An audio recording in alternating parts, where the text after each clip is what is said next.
દાહોદ જિલ્લાના દેવગઢ બારિયાના પ્રવેશદ્વાર તરીકે ઓળખાતો ઐતિહાસિક બે દરવાજા જે રાજવી સ્ટેટના સમયની ગૌરવશાળી નિશાની છે, જે હાલ બેદરકારીનો ભોગ બન્યો છે.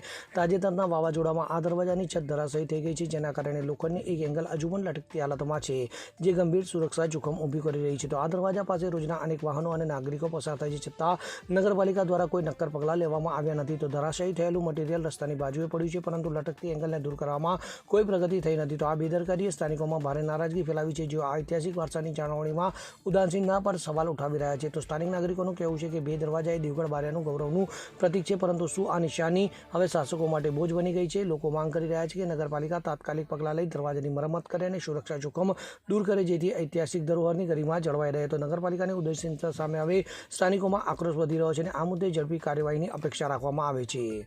બ્યુરો રિપોર્ટ, ખબર ગુજરાત લાઈવ.